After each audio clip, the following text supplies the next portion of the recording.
continuar a partir del punto en que nos paramos ayer y propiamente después de una revisión que fue realizada respecto de las características de las materias primas, vamos a hablar directamente sobre la formulación de las pastas. Sobre formulación de una forma general, pero como estamos hablando de pastas y explicamos ayer. Bien, maestro, gracias. Uy, a todos nos molestamos.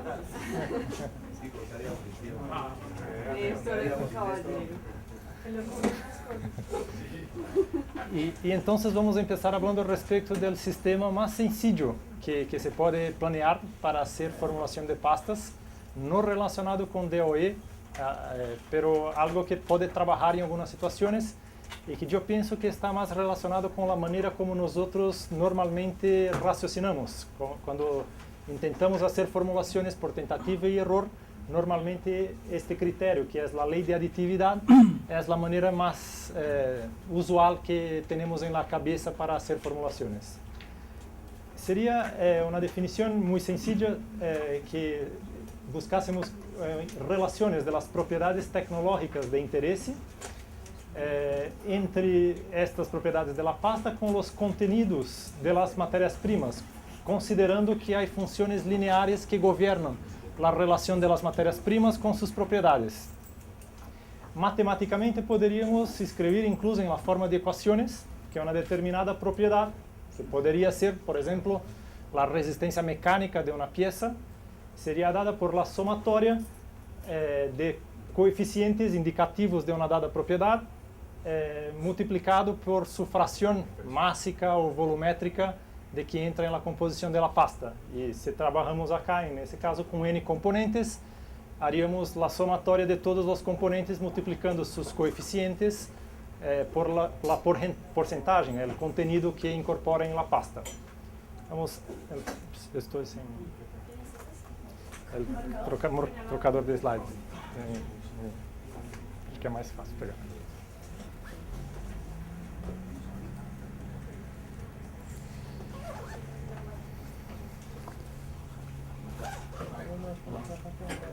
Obrigado.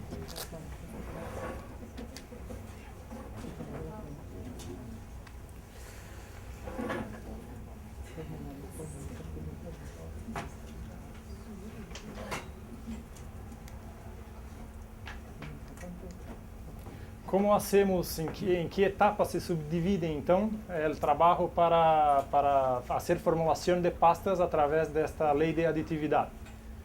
Basicamente, en primer paso, definimos cuáles son las propiedades de intereses de las pastas. O sea, esto también será necesario cuando vamos a tratar de otros procesos de formulación. Como hablamos ayer, necesitamos saber a dónde gustaríamos de llegar. Una pasta con una dada resistencia mecánica, con una absorción de agua, o un esmalte con un determinado brillo, con una dilatación térmica, las variables que para nosotros son importantes. Después hacemos la selección de las materias primas, entonces buscando las materias primas que están disponibles para nosotros por cuestión de costo, por cuestión de disponibilidad técnica y todo más. Y enseguida hacemos una caracterización individual de las materias primas con relación a estas propiedades que fueron inicialmente elegidas. Por ejemplo, si tengo una serie de arcillas para una formulación de pasta, voy a tomar estas muestras de arcillas y caracterizarlas cuanto a la resistencia mecánica, cuanto a la dilatación térmica y todas las propiedades que nos interesan. Enseguida hacemos la aplicación de la ley de la aditividad que está dada por la ecuación de la película anterior. Y entonces buscamos a través de un software o simplesmente a través de tentativa y error, que es lo más común, definir formulaciones en que yo voy a incorporar mayores contenidos de las materias primas, por ejemplo, que me dan resistencias mecánicas mayores para buscar pastas de mayores resistencias mecánicas. Hacemos las formulaciones experimentalmente y después la caracterizamos en laboratorio inicialmente, buscando confirmar los resultados y hacer ajustes finos. Esto básicamente es solamente una descripción que creo de una actividad que muchas de las personas que trabajan con mezclas probablemente ya están acostumbradas a hacer. Algunos aspectos importantes. Esta é a técnica mais sencilla que se usa para a formulação de pastas. Pero por ser sencilla, não há demérito. É muito sencilla e por isso muito prática de se fazer. Em correções na planta, quando se está trabalhando, a coisa é a mais rápida que se tem. Um aspecto que é muito importante é a seleção das matérias-primas. E para acá é importante, vamos fazer uma comparação com se estabelecer um time de futebol.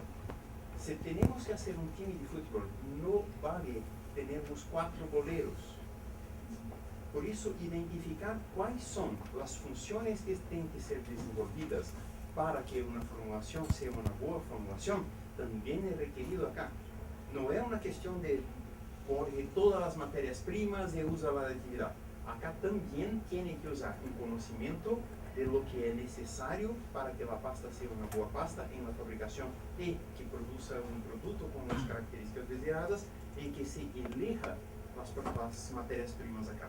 E aí se começa a fazer todo o exercício para ver que propriedades se pode conseguir com esta pasta. E então, concluindo, em cima do que Anselmo falou, há aplicações em que este tipo de método de formulação é mais indicado.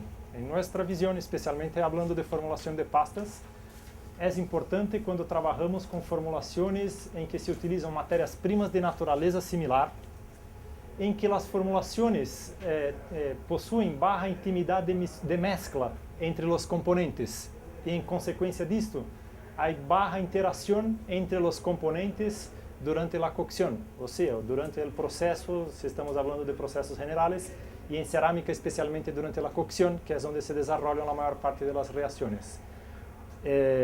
Então, para nós outros, em nossa visão, isto é muito aplicado quando estamos fazendo trabalhos de pasta para molienda seca e ciclos rápidos, especialmente para a realidade que temos em Brasil, por exemplo, que o grado de molienda não é elevado, as matérias-primas são gruesas, os ciclos de cocção são muito rápidos e as mesclas, na verdade, são mesclas entre arcilhas de características muito similares. Nestes casos, muitas vezes podemos fazer formulações com muito sucesso, empregando um conceito muito sencillo como este da lei da aditividade. Eu tinha neste curso, originalmente, quando estava preparando, os resultados do trabalho que hicimos com Néstor em Brasil, pero que eu creio que necessitaria de muito tempo para apresentar todos os resultados e não é o objetivo principal do curso.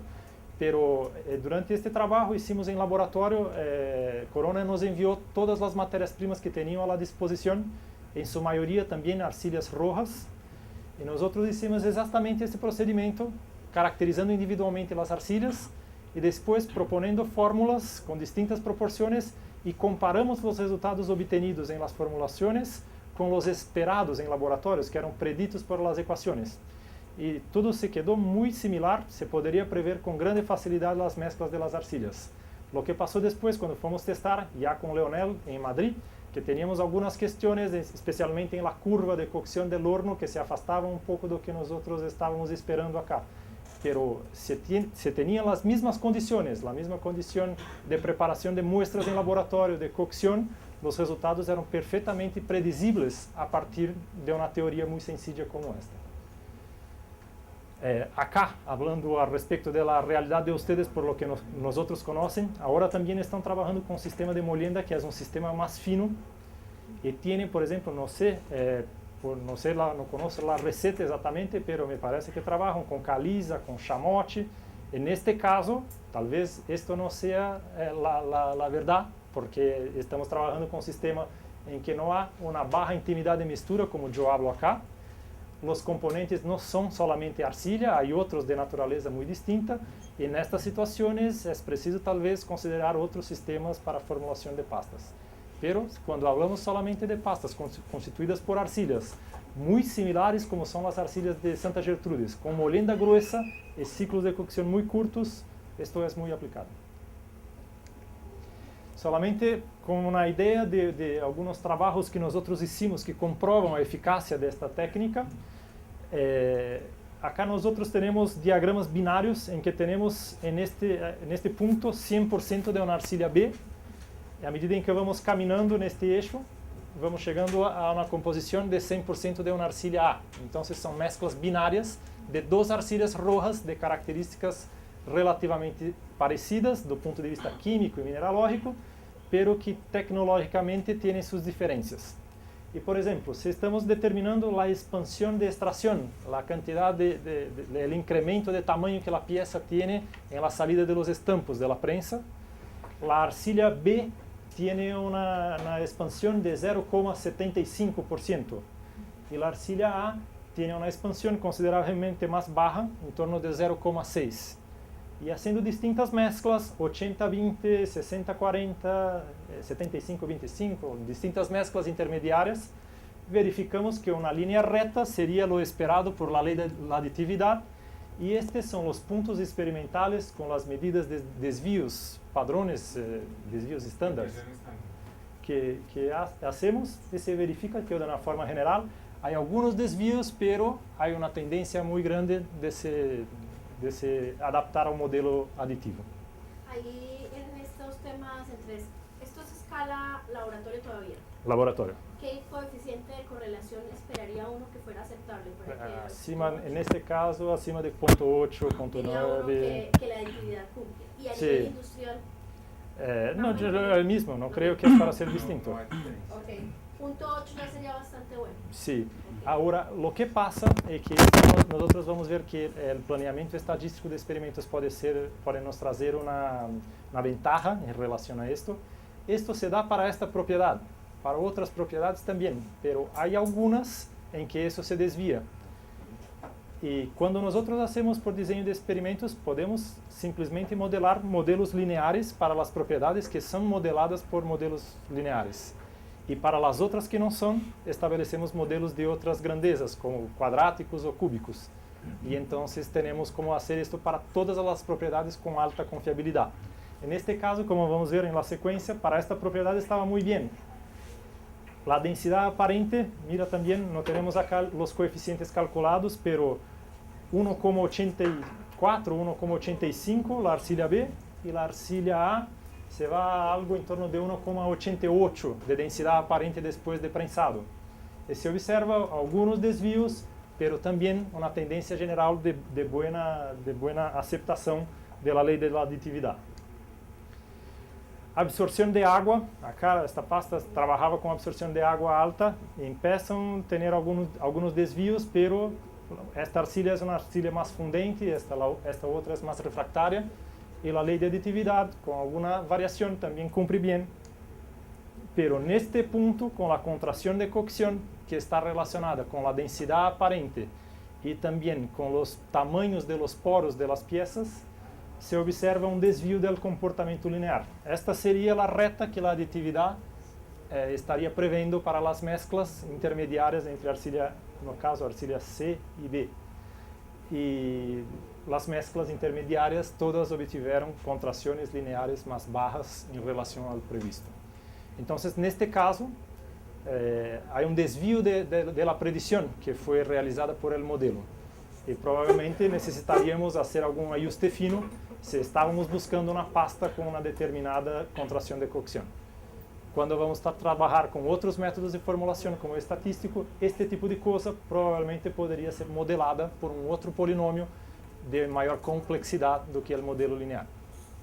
Bien? Haciendo comparações com os outros métodos, ventajas da lei da aditividade aplicada desta forma. Rapidez e praticidade de los testes. É a maneira mais sencilla de se fazer, solamente se caracteriza as matérias-primas individuais e depois, a partir de então, se hace as predições. Não necessita de equipos sofisticados ou software. Se pode fazer com equipos de laboratório, os mais sencillos que há, em caso de baldosas, prensa, horno, paquímetro, balança. Não necessita de um software específico, em lo máximo se poderá utilizar uma planilha eletrônica, como Excel, para fazer as predições. E isto é algo que nós consideramos muito importante, que vamos falar na sequência. Estamos fazendo evaluações diretas do comportamento cerâmico e não estamos tentando inferir a partir, por exemplo, de composição química, cuál sería el color de cocción o la absorción de agua de la pieza. Estamos directamente haciendo medidas de color, de absorción de agua y de las propiedades que los ceramistas están interesados. Y esto es bueno. Hay otros métodos que no trabajan así. Como desventajas, los efectos de las interacciones entre las materias primas no están previstos. Entonces, cuando hay sinergias o antagonismos, no se puede prever a través de este modelo. La ley de aditividad es inadecuada para determinadas propiedades tecnológicas. Como vimos nosotros, se ajustó muy bien para la expansión de extracción, pero con relación a contracción de cocción no encontró un buen ajuste. Entonces, algunas propiedades probablemente van a fugir de nuestro control haciendo la formulación por este método. Una otra propiedad, por ejemplo, muy característica que no necesitamos hacer los testes para imaginar, es, por ejemplo, el corazón negro, que depende del empaquetamiento de las partículas y de la permeabilidad de la pasta. Dos arcillas que no tienen corazón negro, cuando mezcladas, pueden generar una pasta con corazón negro. Esto porque se puede promover un empaquetamiento más alto con las dos arcillas, distinto de cuando se trabaja con las arcillas individuales, y en la mezcla, en función de la permeabilidad más baja, el corazón negro se desarrolla. ¿Bien? Anselmo, ¿quiere hablar algo respecto de aditividades? ¿Seguimos? Creo que Seguimos. Sería como un primer enfoque para evaluar en cada caso y más bien, dependiendo del resultado, pasar a modelos. Exacto, exactamente. Es una sugerencia muy buena, es lo más sencillo que se puede hacer. Entonces, en principio, cuando no se conoce un sistema, una primera idea sería verificar si responde al sistema lineal. Si te responde, no necesita más do que esto y no necesita trabajar con nada más complejo. Y si no trabaja bien, va cada vez más buscando otras posibilidades. Es un sistema muy importante